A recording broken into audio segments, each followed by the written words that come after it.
Welcome to Finding Certainty with your host and U.S. Army veteran, Patrick Laing. Over the next hour, you'll learn from Patrick and his expert guests how to attract more certainty into your business and your life. Now, here is your host, Patrick Laing. Welcome to Finding Certainty. If you're a new visitor, thanks for stopping by. If you're a repeat listener, we appreciate your patronage. Always enjoy spending our Friday mornings with you, unpacking this important topic of how to create and develop more certainty in our lives. I have a very special guest today, Mr. Eric Zehnder. He's an author, a lecturer, and an expert in language. We're going to be talking today about how we can create greater certainty in our lives and in the lives of others through the language that we use. We're going to be talking about the power of language. In fact, Mr. Zehnder goes so far as to say that quantum intelligence and the use of language is more powerful. He believes it will even outperform artificial intelligence. That's a pretty bold claim, Eric. I look forward to getting into that with you. We got to cut you in on this in a big way because we all need to get saved from this. Excuse me. That was. Anyway, so I always start out the show sharing two reasons why I've invited this specific guest to join me. First is because, as you all know, we're constantly looking at certainty from different angles. We've had multiple different guests looking at it from from a fitness standpoint, relationship standpoint, business standpoint, and more. And Eric's expertise, as I said, is in language and how that can impact and affect the certainty in our lives as well. He's also a master builder. His family had were master builders, building homes for many years. So he has some valuable business insights as well that he can share with us. Obviously, this is VoiceAmerica Business, so maybe we'll look a little bit at the business side of language as well. So, Eric, thanks for being here with us on Finding Certainty. Well, let's the greatest language philosopher probably ever of the 20th century was Ludwig Wittgenstein, and he wrote a great book called Uncertainty, and it's changed all of philosophy. Google used it as part of his key on game theory, but the couple key things that he said, and they're really quick, and you say, oh wow. He said, look, what words mean ultimately are not grounded in words or pictures, but what people show you in their three-dimensional living. So if a person says, for instance, I'm going to meet you on time at 10:30, but they show up at 11:30, and they do it over and over and over, you can one day conclude they don't quite have the same idea of time that you do. And so he said, you cannot just have views and tell people views are just words. That means that an information age, you just can't give them information. Ultimately, people give you attention. That's one of the main ways of three-dimensional living. They give you relationship. They converse with you, and they go back and forth. And there's something more he said. They usually have a larger purpose. So what he calls that is that words are players in a game. He says words do not exist just as words in themselves. And that was his big turn. He says that studying words or thoughts or ideas in themselves, it was a wrong turn. That's not correlated to three-dimensional reality. Okay? So in three-dimensional reality, he says words go with a practice, a human-to-human practice. And then even more, people have larger scale, what he calls games, that they want to have a project or a purpose that they're after. He says, well, that's like 3-in-1 categories. Does that make sense? So think of this. The definition of a concept then becomes a triadic, a specific line of thought that makes sense. The identities make sense. You then add a human to human, something you do in the human body and with human relationships. And then you interact with some portion of three-dimensional reality to complete patterns. So if you're walking from here to the door to the car, that's a pattern you're completing. But see what you got? The internal life, which we call verticals, plus the horizontal human to human relation, plus interact with three-dimensional nature or the creation. Now, there was a question when I was at the hardest class years and years ago at the University of California, Irvine, which was offered by Dr. Louis Froman, who had a PhD from Yale, and we hit it off. He and I studied fundamental language theory together, and for many courses. Now, he said, "Are things what they are things what they seem?" He says, if things are only what they seem, it may be very uncertain. That's specifically something he said about certainty all those years ago. So it says, on this question, are things really what they are, or are they just what they seem going on? It says, everything rises or falls. Now, we live in a world with simulated reality, about artificial reality, right? And guess what? It's simulated. Is it really is that really interaction with 3D reality? Is anyone giving you attention?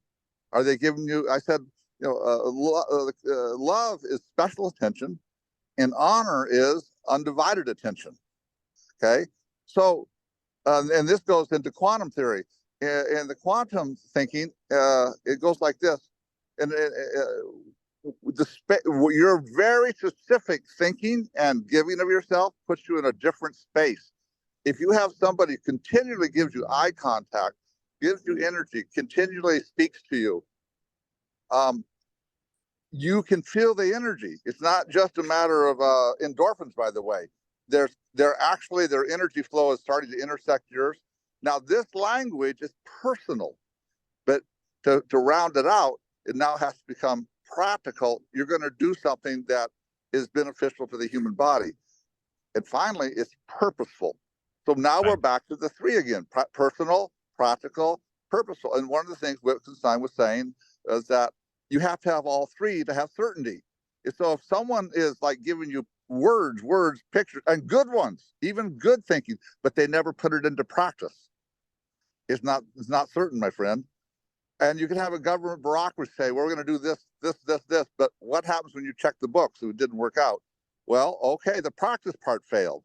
It's like a triathlon. You have to play in all three parts of the triathlon. So these are the beginnings. He asked that question. I'm the only student who ever answered it. I said, you got on that question, are things what they are, or things what they just what they seem, and they could fail? I said, they're not things. That's the key. We're talking about a conversation of words. And here's the first step. Is somebody actually giving you attention?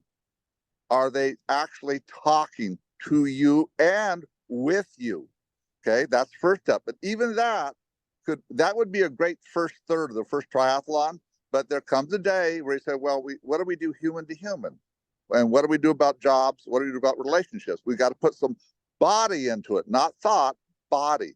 But even after that, one day you get married, you want to build something in life, or you want to do what you're doing, reach the world and help people, or do what I'm doing. I'm trying to help with these books on education for the young. What's your purpose? Now that's kind of like Eve coming out of the side of Adam. It's like, oh, this isn't just local working body. Now we're interacting with nature, which I call the first sphere, and we start building the great enterprises in all the spheres, media, business, sports, all kinds of spheres. So now watch what you got: verticals, horizontal, sphere building. It's really quite beautiful if you think about it. So here's now my own work on artificial. So Eric, let me cut you off. I'm sorry, Eric, let me cut you off for a minute. I want to jump into what you do, but before we go there, we always start out getting to know you a little bit and your background. I know you went to California, UC Irvine, and then you eventually ended up at Yale. And speaking of language and fundamental language and being, I mean, you were mentored by two of the most widely renowned professors. I mean, Dr. Paul Holmer was a mentor to you, and you actually worked as a page for Dr. Roland Bainton. Many consider him the single greatest professor in all of Yale history, if I'm not mistaken.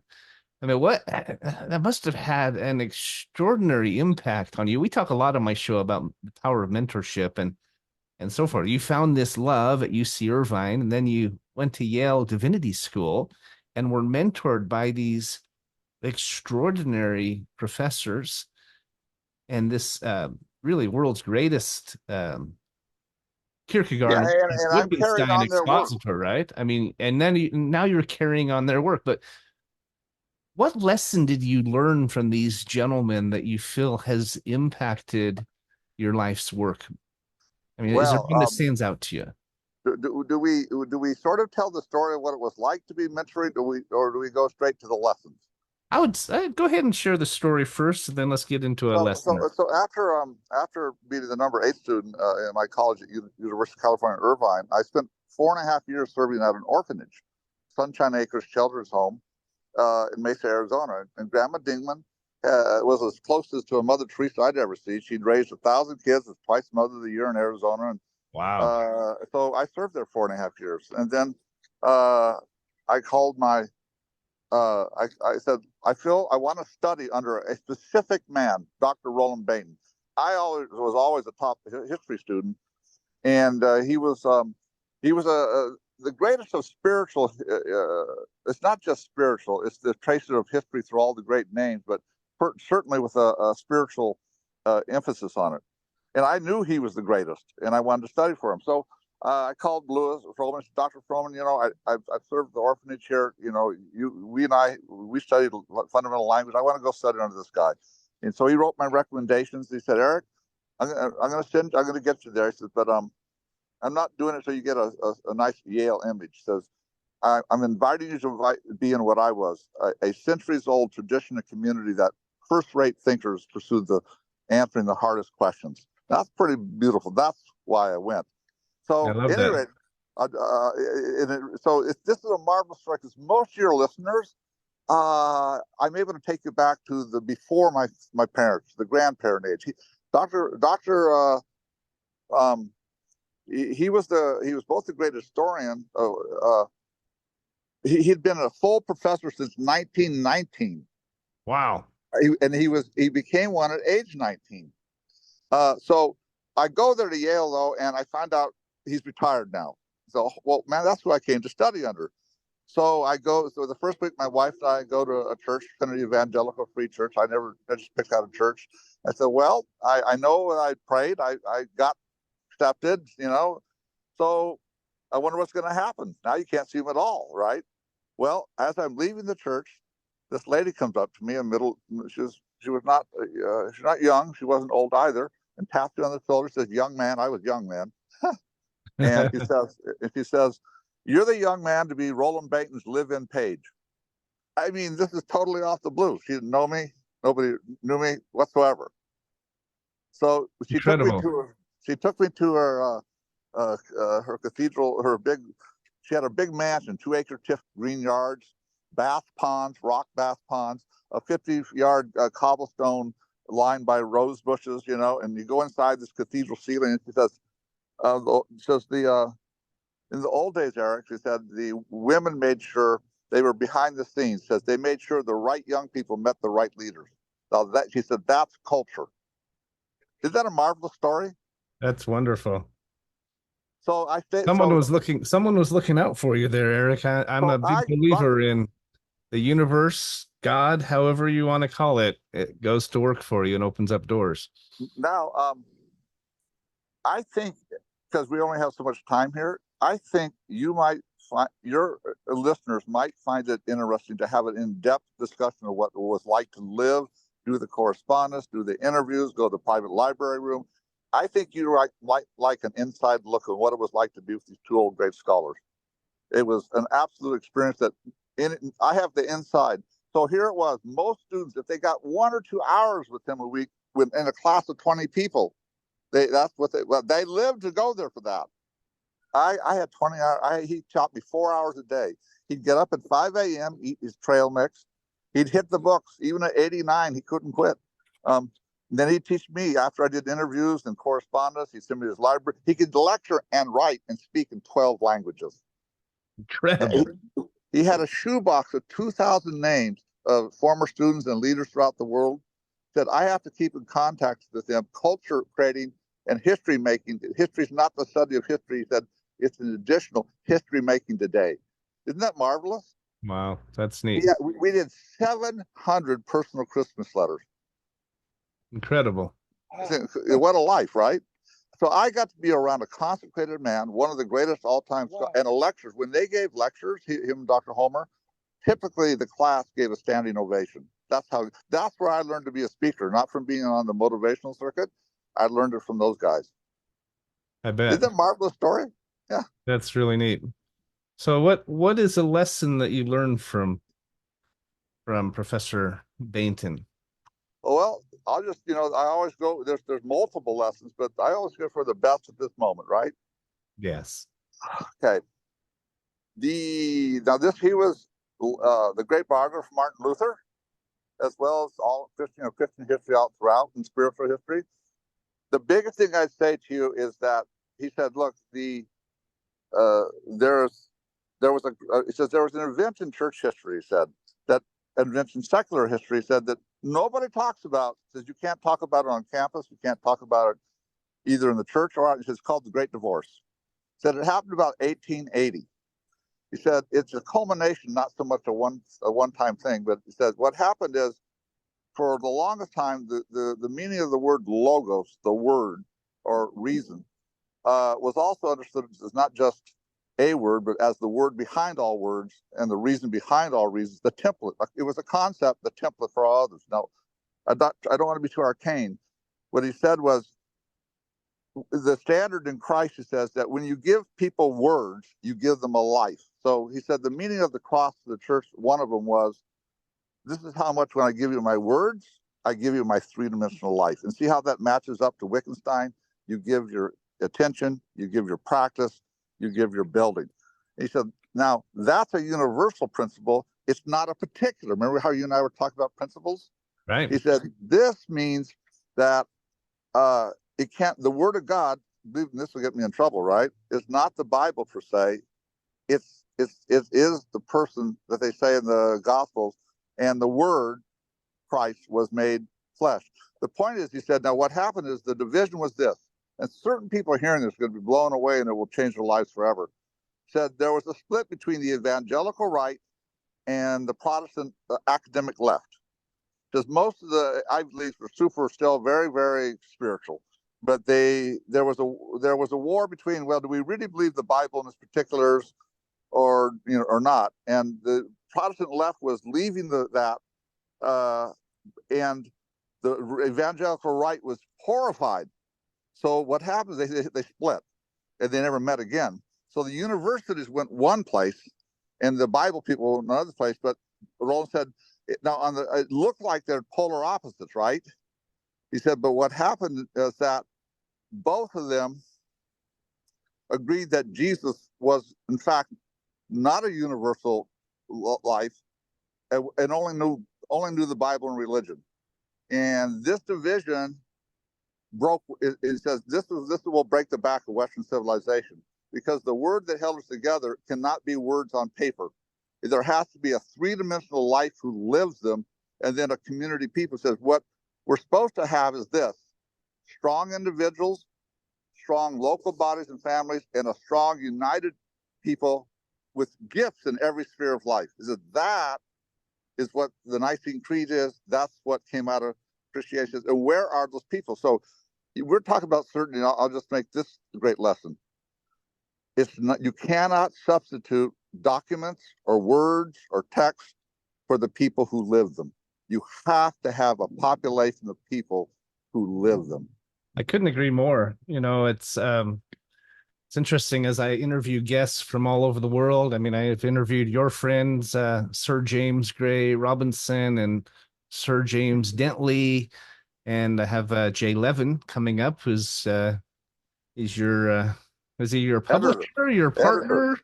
He's my editor. He's your editor in he's a marvelous man. That's coming out. He and I are tight. See, if you're he's a wonderful man to work for. I've really enjoyed getting to know him, and he was the owner of LA LA Weekly. LA Weekly. Sorry, I had a brain block there for a minute, but he was the editor and owner of LA Weekly for many years. He's since sold it, but fantastic man. And just so you know, if you're listening, Eric has come out with several books. He has one called Quote Caffeine that came out at Christmas.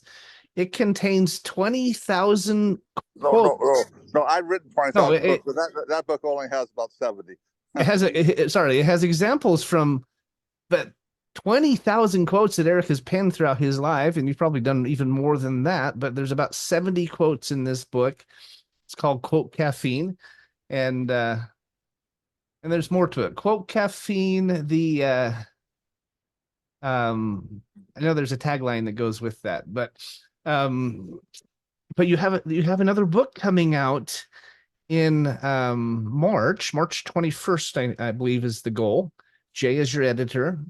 And in that book, you talk about quantum intelligence versus artificial intelligence. I want to get into that topic after we take our break here that's coming up, but let's go back again a little bit and talk about not just Dr. Bainton, but also Dr. Homer. Dr. Homer, right? Oh, because yes. he had a fundamental impact on you when it came to fundamental language, and where you ended up really making your life work, your passion, most definitely. And now what you're receiving so much attention for, I know you've been working on one. You called it your Magnus Opus there. Magnus Opus, right? That you've been working on for 30 years. It's on this topic. But tell us a little bit about Dr. Homer, because he's very respected in his field. Well, Dr. Homer was the greatest Kierkegaard and Wittgenstein scholar in the world. Now, there will be people who think they know Wittgenstein better, but he would always say, and we would talk, I'd drive him to Princeton and we'd talk back and forth about language theory. As far as I could tell, almost no one else understood Wittgenstein the way he did, and I understood Homer in a way no one else did. That was kind of cool because I really had him to myself in one way. Eric, define Wittgenstein if you can, for those who aren't. Wittgenstein was the greatest philosopher of the 20th century, and he was famous for his being a language theorist. And he and Kant were on one side, and almost everybody else in the history is on the side of what I call symbolic language. So we have most of the world. Let's see if I can say it right to you. And most people don't get this. They still try to make Wittgenstein be symbolic, and he's not. He's trying to break out of symbolism. How would I say it here?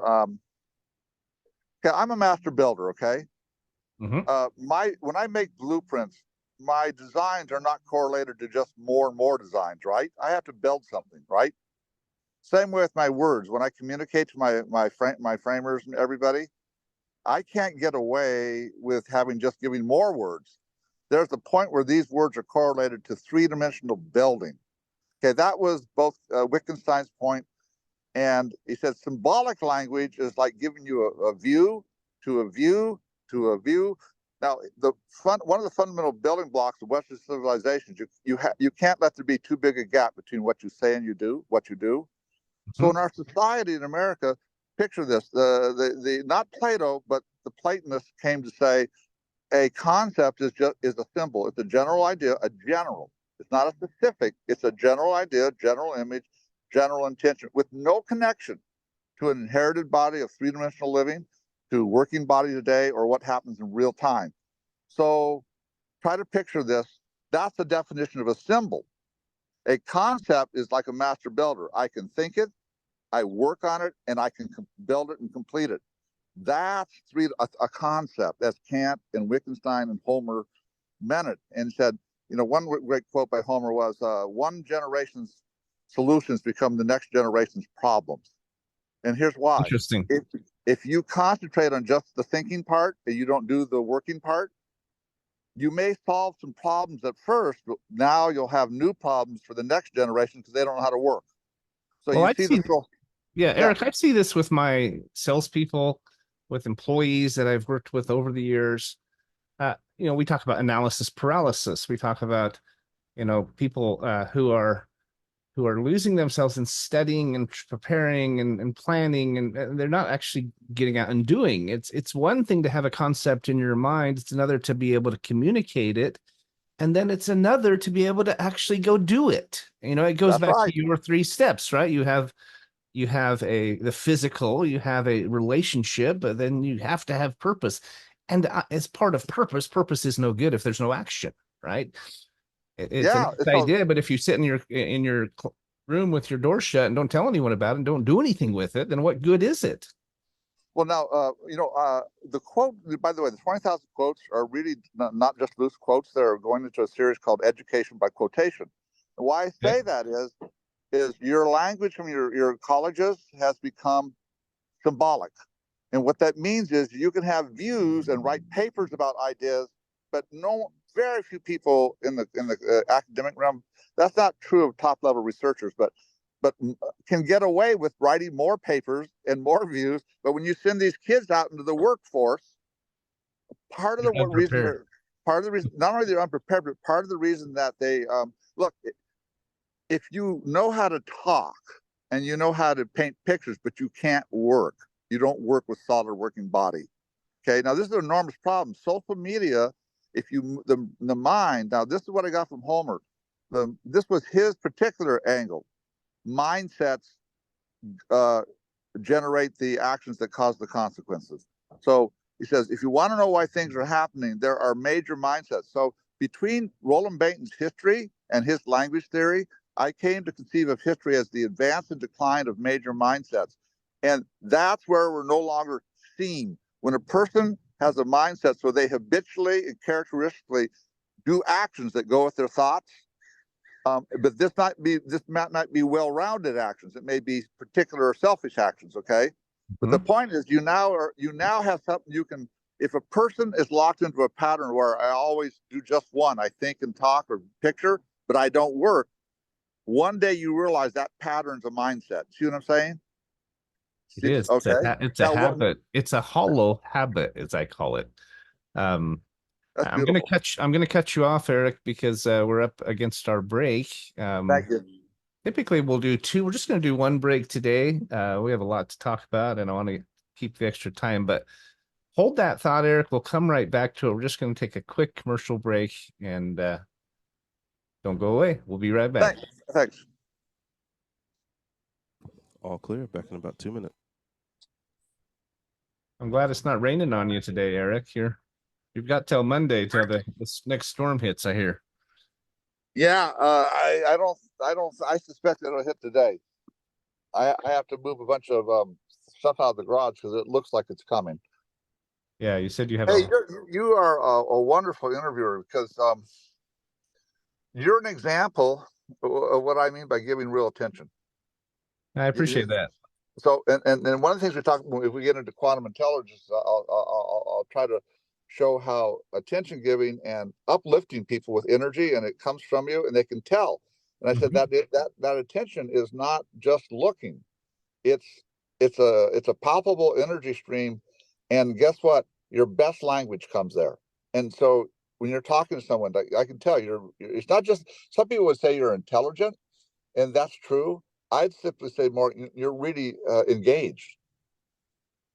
I try to be attentive. I had some good examples in my life. My dad is like that. My dad is the most attentive conversationalist I've ever met, and he remembers everything, every person's name from years ago. He's been really a great example. He's more social than I am. I refer to myself as an antisocial people person, but he's really good at it. Well, that's because a lot of people you're around tax you, and when you meet somebody who brainstorms with you, you don't walk away maxed out. You walk away, oh wow, energized. That's right. All right, we're coming back here. Ready when you are, Jordan.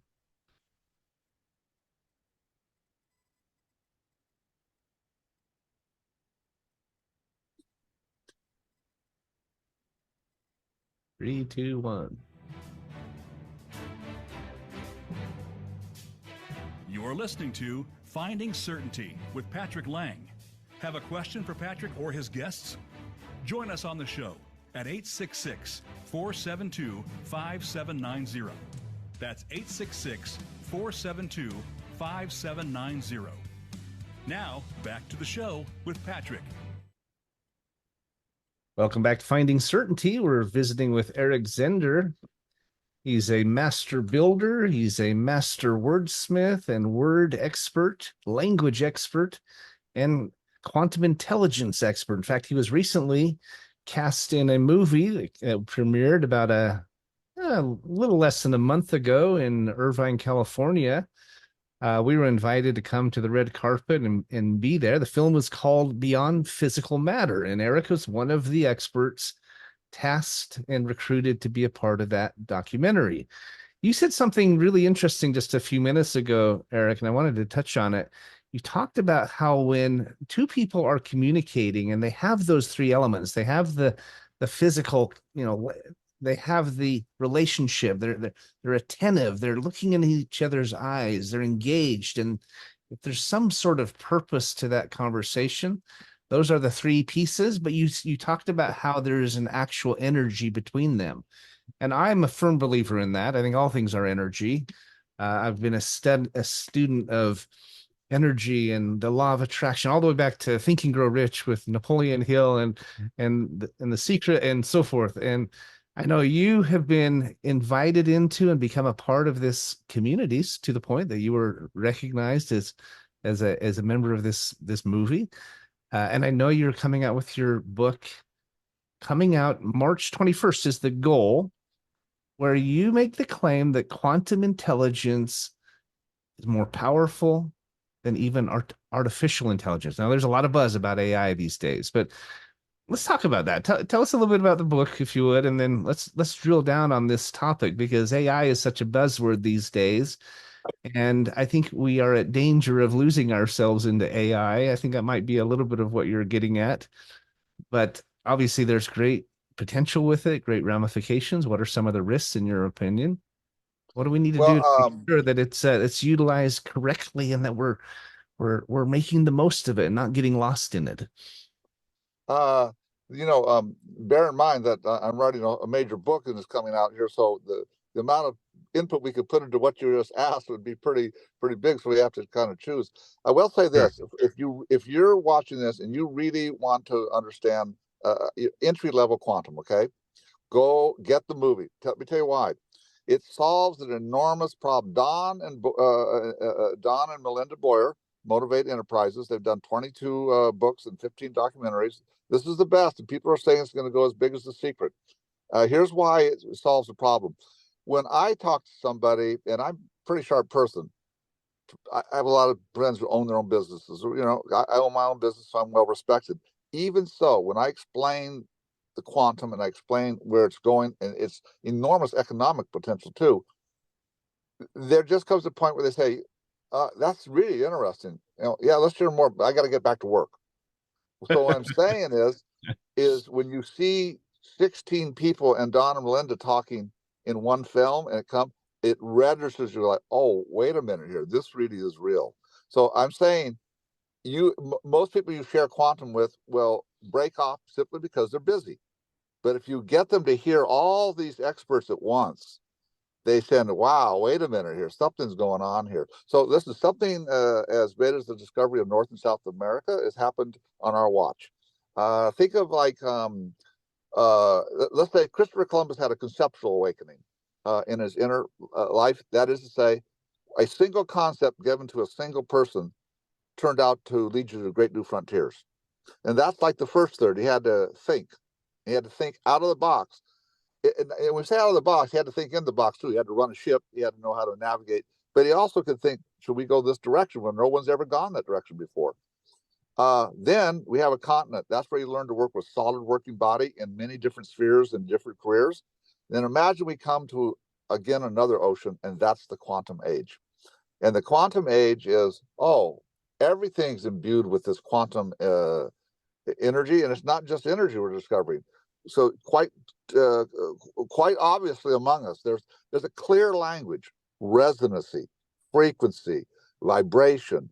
We can feel your vibes. We can sense your attention. You're uplifting. It's light. It's taking you up. It's not putting you down. And the community is working really hard to give you the pure stuff. They're working really hard to not be crooks or people who are just giving you something to, make something off you. They're working really hard to clean up and be the real thing. And they're being rewarded because they get healing. They feel love.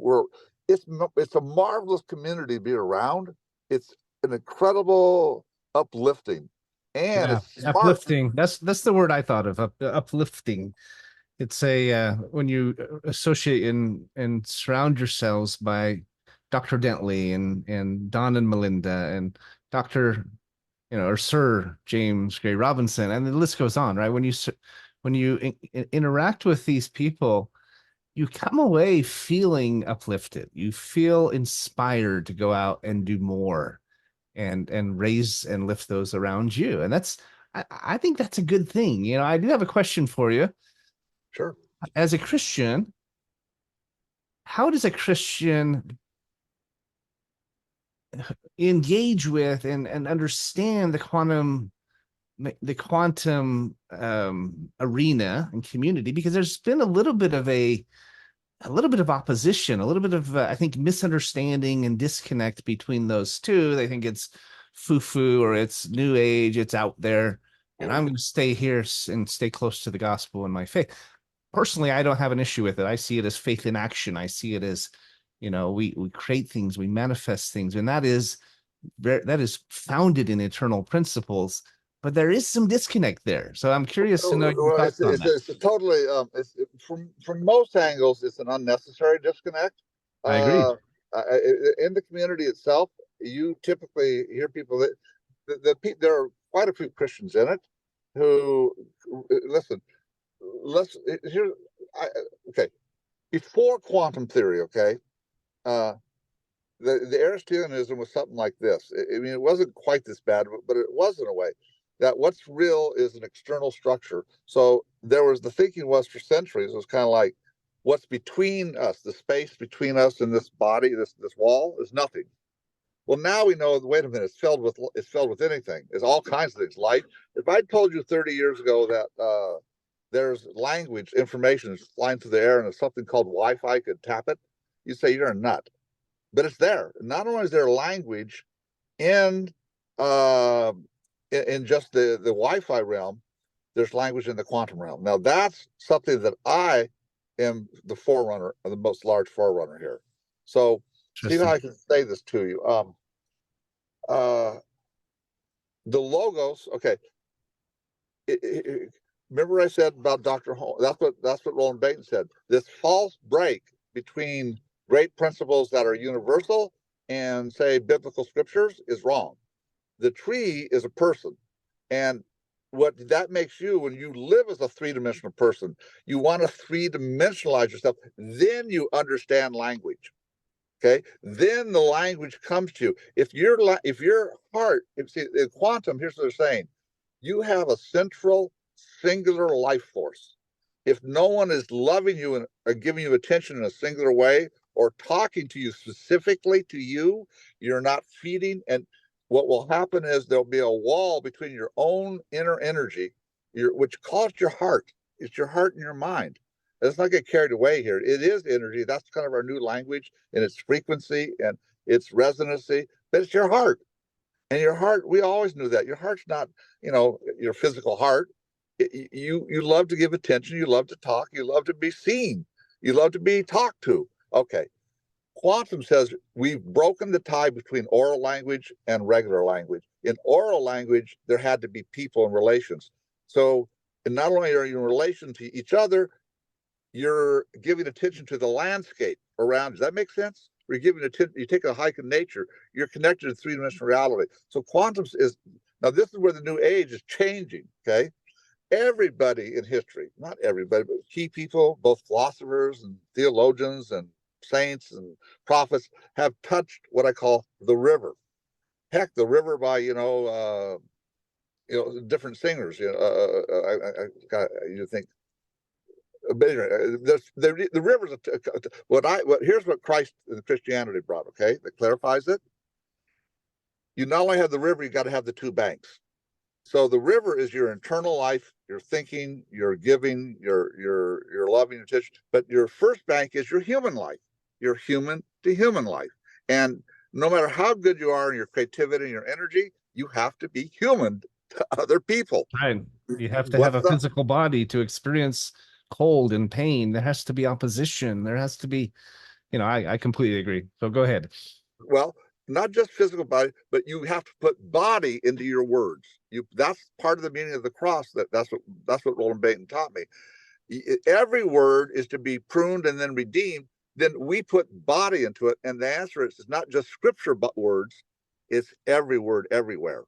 So that's 100%. okay. So, but the second bank is building greater enterprises in all spheres of life. Now that's a beautiful life, specific, solid, beautiful. Isn't that what everybody I love wants? that. So I remember, love for that. everybody listen to this, the river and its two banks are going to swallow just the river. And that's why people were telling me, Eric, you're going to come out of this the leading speaker on where quantum's going.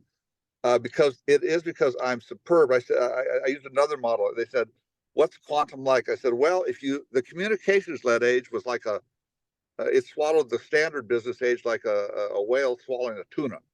I said, the quantum is like an ocean swallowing a whale. And everybody's kind of gotten that, but that's really going to happen, my friends. Well, I'll say one thing. Ganjing World, division of Epoch Times, is a big supporter of mine. Mhm. They've talked about hosting me at conferences, so you may hear me speaking pretty soon with national coverage. And I always tell people Ganjing World, they reach about 8 million people, and they want to rival YouTube with really wholesome stuff. Mhm. I just say that because they're willing to take this quantum message and spread it. That's great. So that's really cool. What's So interesting, these are interesting. The river and its two banks. If you don't just think about this for a minute, you can't have a river if you don't have the banks. that's exactly right. Otherwise, it's just a puddle, right? Yeah. It's interesting. I was talking with Sir James just last week on our show, and he's a big believer in this. He was a cast member with you in the movie, and we're doing really a focus this month on your film. I interviewed um, Tony Doty, who's one of your Yeah, executive Tony. Yeah. producers and so forth. But we were talking about how science is starting to catch up too, because it used to be that, I mean, I grew up hearing that, your attitude determines your altitude. And I always thought that was a nice idea. And maybe if I had a good attitude, I'd work harder and accomplish more. But it goes way beyond that. And they have science and technology these days that can literally measure the speed of your thoughts, your brain waves. If you have a positive thought, it vibrates something like 10,000 times faster than a negative thought. And it literally has a magnetic quality to it. It attracts into your life more of those things. I believe language is the same. Our language attracts to us different people, different relationships, uh, different opportunities, different vibrations, right? And so I see a lot of interplay between the language, the quantum realm, and energy. And it's nice seeing science catch up with that, right? They're starting to be able to not just conjecture or theorize about it, but actually prove that this is true. And so it's very interesting seeing where it's all I unfolding. can give you a perspective on that if you Go wish, but ahead, please. you may have Okay. Well, gosh. Okay. I say this: science studies matter to get answers, and quantum has largely studied energy to get answers, and I studied language for answers. Okay. Right. Now, Bob Dylan was asked, where do great songs come from? And he said, they're in the air, all around us. He says, the answer, my friends, blowing in the wind. Now, it's clear that he heard in a different bandwidth than most people, right? But Sure. the language was there. So imagine singing song. So he said the songs are already there, and the words came. He heard it what I call upper bandwidth. Now, Augustine writes about this extensively, upper bandwidth, but it's largely A higher plane, right? Okay, so now we lost the looking at language and where it comes through when somebody who loves you gives you language. We lost it.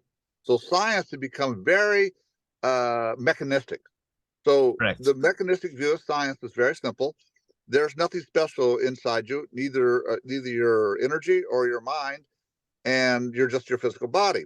Well, when quantum physics began to say, well, if we look at the super small, it has physics, but not the same kind of physics as your material body. Well, then they began to measure so many things and so many uses. It became clearer and clearer. Wait a minute, quantum reality is not standard physics. It's not mechanized, but it is power and it is But here's where it needs to go further. Dylan didn't just hear songs. Now think about it. Something sings. It has vibrancy. The strings vibrating. It's your purpose. Okay.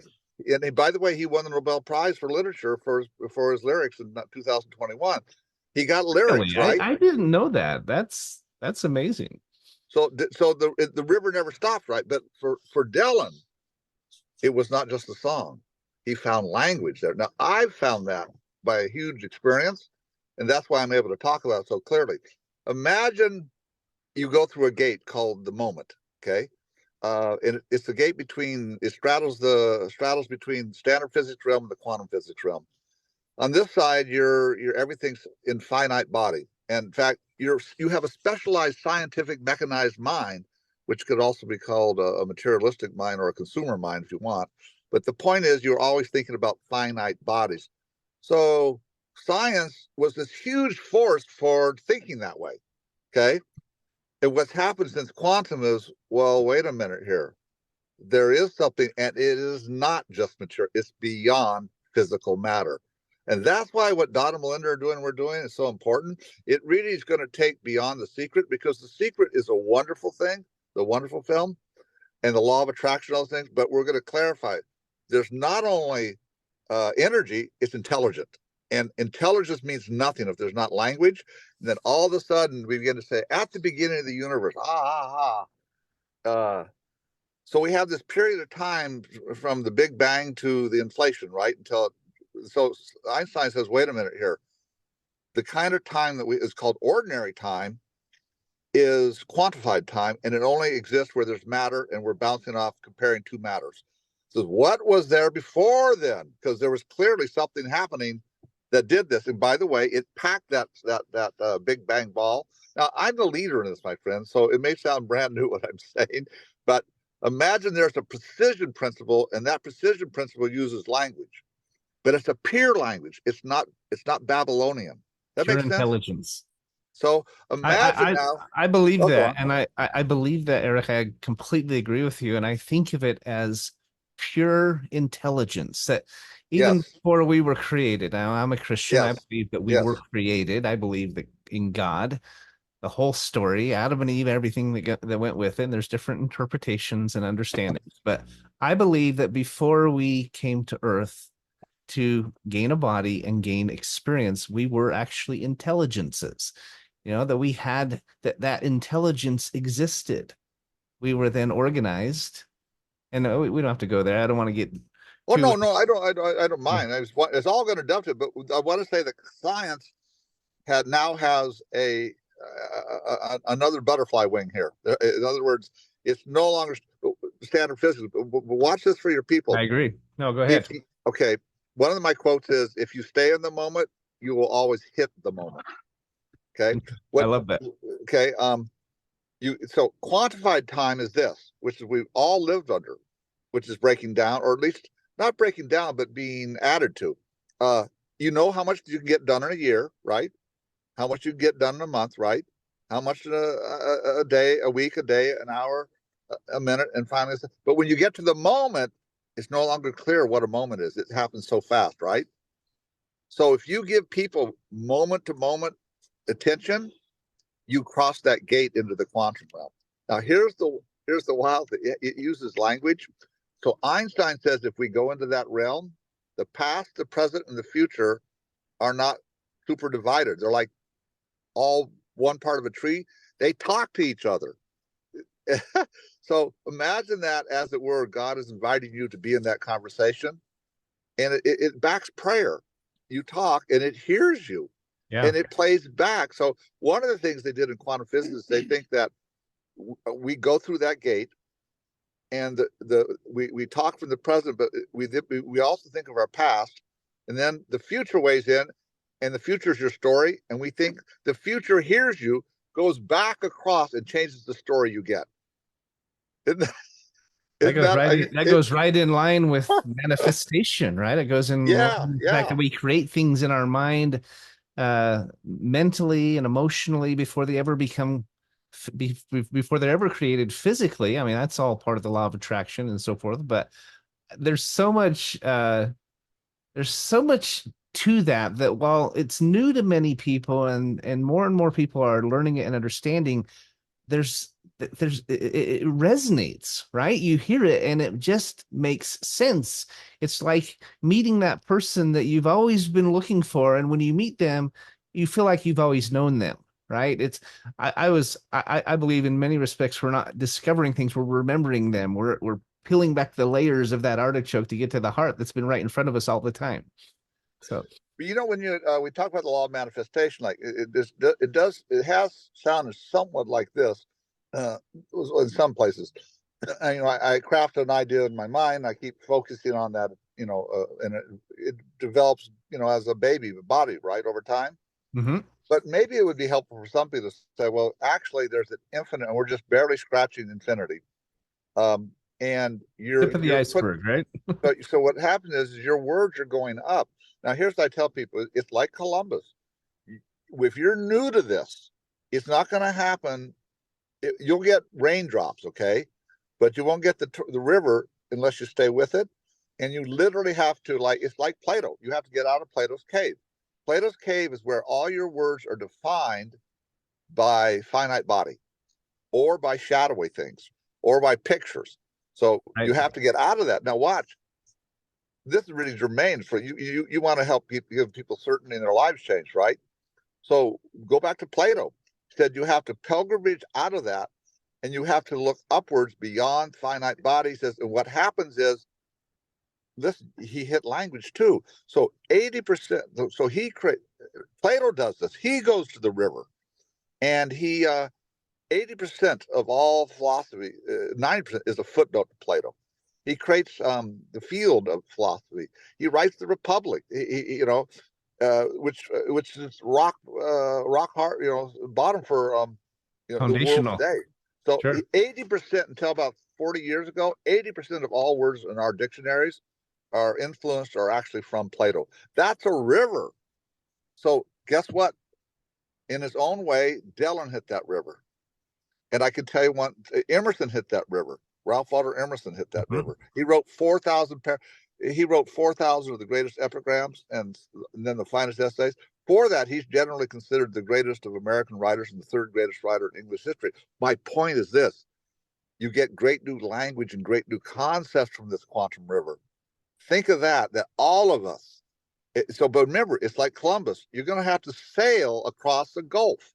And imagine, too, this is the reason for the 20,000 quotes, and God gave them to me, because they come from that river. So imagine that when you're doing the internet and things, okay, it's bombarding you with language that takes you segues. Sometimes it's people who just think but don't do. Sometimes it's people who do limited things but don't have any purpose. And sometimes you have grand people who, don't do the other two. So imagine we need a language that just keeps our mind going. And the whole quantum community is dedicated to bringing us that language. They're all dedicated to it. And to your point, I agree. Well, I don't know about the whole community, but I think the leaders in that community, people like Don and Melinda and others, yourself and others.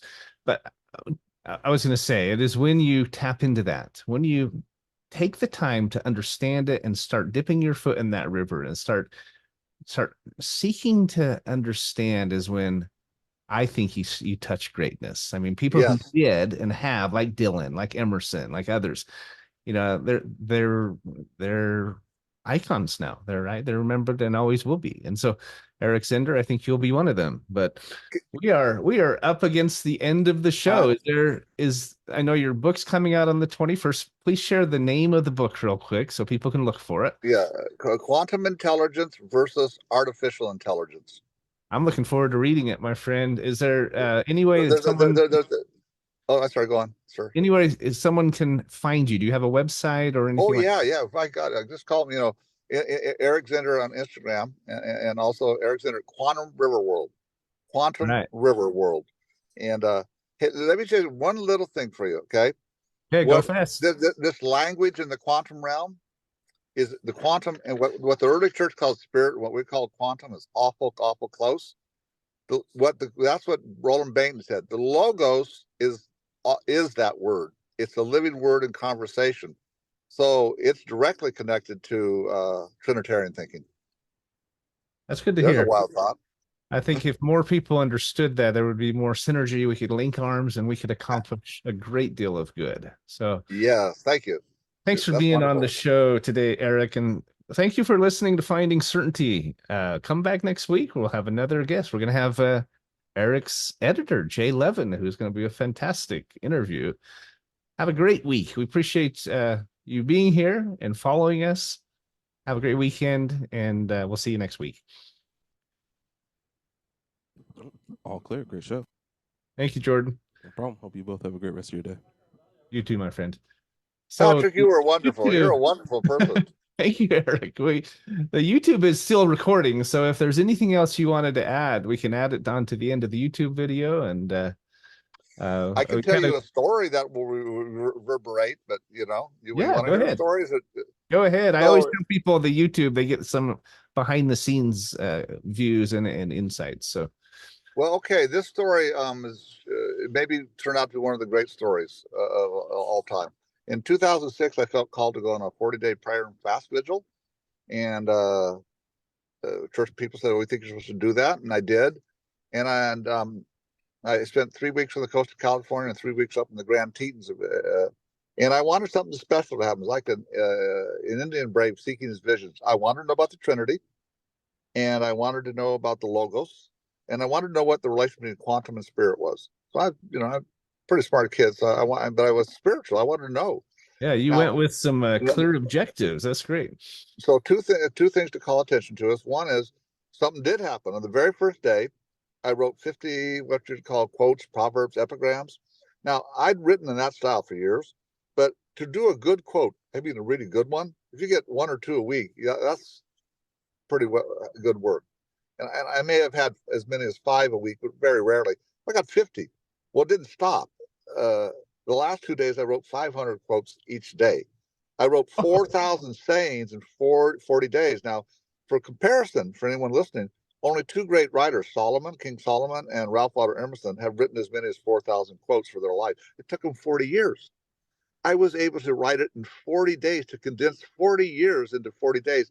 And that was when my quantum, oh, wow, quantum is here. And it has language, just like Dylan said. So and I said, so look, that's really cool. If I'd done visions, they'd say you're hallucinating. If I'd done miracles, they'd say, oh, you're a hoax. I said, okay, you just have to read. Here it is. And I'd love, so that's where the quote caffeine and all these books are coming from. But on 2 days, I wrote down what I called trios of traits. They just came to mind. I also had 40 straight spiritual dreams for 40 straight nights and wrote them down. Marvelous story, right? And the Lord said, and I've been, over the years, I'd be offered a lot of money, and I keep on writing. The Lord said, no, you're to release them in the year that America and the world's in its shakiest year, and that's this year. So, but on the trios of traits, hear this, guys. So I wrote down 100 trios of traits that amplify the Nicene Creed and the Trinity. Listen to these: attention, action, art. Oh, okay, that's the 3 things.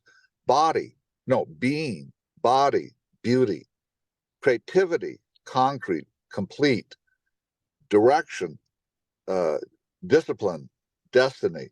I love that. Energy, equip, elevate, focus, follow through, finish, honor, help, hope, it goes through the whole alphabet. It's a sign. All these, if you want to know what the Trinity is like, add up the words in the first column.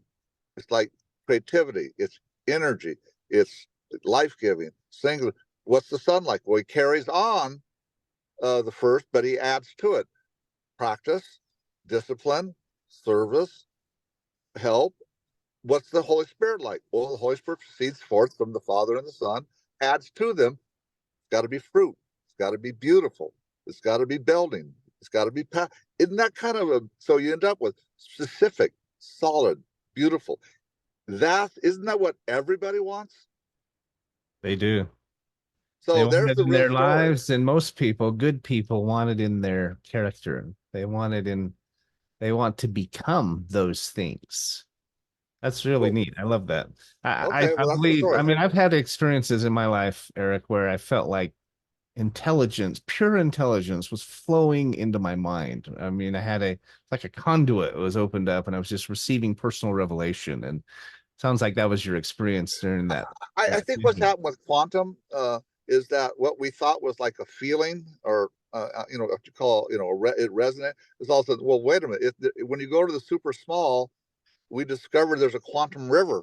It is movement. It is forward movement. It is so there's, and it's infinite. So Yeah, then we come back to, if you touch the conduit, why don't you say this? How much more could we do? And the answer is above and beyond all you can think and imagine, which has yeah, got to be big hope in the world that the least person can tap this. I agree. That's what I love about it. It's the great equalizer. Yeah. So I hope you'll tell that story, and I hope people will, sometimes it sounds like so much, and for some people they think, well, it's just quotes. Well, it's not that. It's a language. So I'm a builder, so I have to think, work, build. Think about it. Every quote, as though it's small, is a little building. I have to think. I have to work on the body of it. I have to make it complete. So Mhm. what's so important about these 4,000 sayings is that they come from that quantum life. They're not symbolic, which means just thinking. They're not legalistic, which means just doing the middle. And they're not tyrannical, which means just giving orders. They teach you, like nature, to be a creative identity, to put on body, to reach fruit. Well, you think about this, Eric. You talk about think, work, build. Yeah. That's just another way of saying that you create it in your mind. The work is the relationship. You're putting it into, you're working on it, or you have a relationship with the subject, the topic, the project, the people you're working with to make it happen. And then to build, there's your purpose, right? So there's Yeah. your physical, your relationship, and your purpose. It's beautiful, isn't it? It I really love is. that. Yeah, and I was listening this morning. I listened to a commentary every morning, and he was talking about Christ and how we have this image that we're trying to cross this chasm to get to eternity, to get to Christ, and we think of it as a rope, but it's really not a rope; it's a chain, and we break the links of that chain when we sin or fall short, and we're never gonna. It's gonna happen for all of us. We all fall short, right? And yet Christ, he has a chain that is unbroken. It was the only perfect chain. And he comes over and says, don't hang on to that broken chain. Don't try to do it on your own. He says, hang on to me. And my chain is perfect. And I'll help you cross that chasm. And to your point earlier, when we realize that he is the life and the bread and the water, he's everything. If we focus on him, he's the language, he's the purpose, he's all three of those. To practice the relationship, the purpose, all in one. Anyway, No, you know, no, no, no, no, no. I would love it. I'm going to be doing I have a book, but I'm not going to do it for about 6 months, called "Breaking the Code of the Cross." yeah, I And love that. so what I argue, I think you're, given what you're saying, and this is what Roland Bainton and Talkman and Homer taught me, and they said, Eric, Yale's already becoming Marxist. He says we can find fewer and fewer students who can hear. We're like from the old school. We're old Hmm. Christian scholars. Um, but I thought that was when interesting you, what you said about the academics versus the Episcopalian versus the Protestant. I I totally agree. I mean, the great divorce, but the way you described it was very insightful. Well, it really hurt us politically, although we don't talk politically too much, but 70% of all leaders, politically and otherwise, came out of the church before the Great Divorce. The evangelicals were so horrified by the academic left because they were saying, we don't believe in Jesus, we don't believe in the Bible at all. So they sold all their universities and turned them into Bible studies. Now, this is a real error, my friend. It sounds like, just ask it, what's the word of God? And you know what most people say? The Bible, right? Bible, right. You But should be not. saying, no, it's Christ, It's the Christ. Logos. Now, Right. think about this. This is Wittgenstein's point. You can't divorce language from a three-dimensional person giving you attention, relation, and edification. You cannot, right? Yeah, so the goal here is not to get Bible quoters, although there's a place to fulfill those words. The goal is to three-dimensionalize them. Mm-hmm. I love that. Grab the chain, the unbroken chain. And anyway, we could go on and on, but really, if you ever find this enjoyable, I'll share with you at length, because this is what I feel my calling is to Malachi 4:6. Return the heart of the elders to the youth and the heart of the youth to the elders. My quotes are really an attempt to do that. I love that. One of my favorite quotes. Well, I appreciate you being on my show, Eric, and anyone who's watching this. I hope you enjoyed it. I'm sure you gained some insights. I've been thoroughly educated and inspired, Eric. So I really appreciate you joining me on Finding Certainty, and let's continue the conversation. Would love to talk to you more, and best of luck on your new book coming out. As soon as it comes out, I'd love to get a copy and read it myself. So, absolutely. Maybe we can do a follow-up session in April or so about the release of the book and drill down more on that topic. That would be great. Okay. I haven't had very many guests on my show twice. I could count them on one hand, but would love to have you come back maybe after it releases and we can talk more. Okay. Well, say hello to Jay when he comes on. So God bless him. Okay. I will do. Have a great weekend, Eric. I really appreciate it. Thanks. Okay. Take care.